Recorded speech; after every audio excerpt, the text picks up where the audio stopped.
Hey YouTube. The reason why I decided to do this video is to really address a lot of things that are going on right now. The last video I did, I talked about the illumination. I talked about child trafficking and the trafficking of humans. I talked about prostitution. I talked about a numerous of things in my testimonies. But what I didn't talk about is how we got here. How did our children get here? Our children are children of God. How did they get in the state that they're in? I'm going to tell you how they ended up in this situation. We are in the church, and the church is not the church anymore. We are at a point where we're serving God, but God isn't God anymore because the word of God has been changed to manipulate, deceive, and everything. I remember sitting up there listening to one person say, discharge your ministry. And I'm like, nah, that ain't the word of God. That's not biblical. If God was to tell you to discharge your ministry, that means to disassemble. This means to diss something, to refuse it, and charge means to refuse to allow it to happen, or to refuse to charge it, refuse to allow it to grow and to do what it's supposed to do. Now, this is the thing. What's going on with us being held here in these situations where we're dealing with illumination, dark psychology, happy hellos and sad goodbyes, and all of this stuff right here, is that you have a group of people trying to take possession of you. These group of people that want to take possession of you, we call them demons. And the demons that want to take possession of you are spiritually captive themselves. They are enslaved themselves, and they're trying to enslave you. So the way that they enslave you is by making you disrespect the word of God or do things against your own will, because they don't like the body of God. They don't like the people of God, and they don't like the anointed of God. So if you are one of the people that's doing the will of God, you don't necessarily have to be in the church. You don't necessarily have to be involved in anything. And I remember when they said the good always finish last. I remember when it was said that the good never survives. I remember when they said that the good will never be better than the bad. All of these things they still say right now today. All of it they still preaching, ministering today. Right now they still saying these very things that was said back then. But this was the thing. If the good isn't what makes things prosper, why would you want it around you?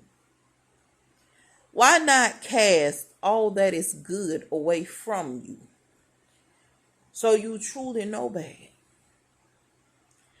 I have heard these people cry out when the people say, look, we're removing the people of God from you. I have heard them cry out and beg and plead that they never want the people of God removed from them. Why would you want something there to be abused, to harm it, to do injury and hurt to it? What motive do you have? If you care nothing for it, why wouldn't you let it be removed from you? And I started to realize that the reason why they didn't want the people of God removed from them, because that's who's been taking the punishment for them. So they've been using the people of God. The people of God sitting up there serving God. And that's what was happening back then. Remember when I told you, the woman told me, say, go date, have a good life and stuff like that. The people of God she was doing what she was called to do. She was called to live a celibate life. She wasn't sleeping with men. She wasn't sleeping with women. She stayed to herself. She believed in the word of God. She's doing the will of God. She's sitting up here and she's fighting for God. And she's doing all these things but never receiving a harvest. Because every time it came time for a harvest to come, here comes so-and-so and sweep her harvest away. See, the devil then stole the veil that covered your eyes, your nose, and your mouth. The devil then stole it.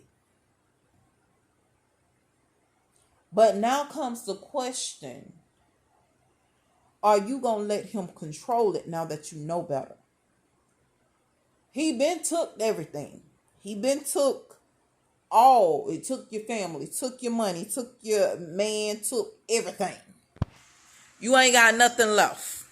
He been took all that children, grandchildren, generational blessings, all taken.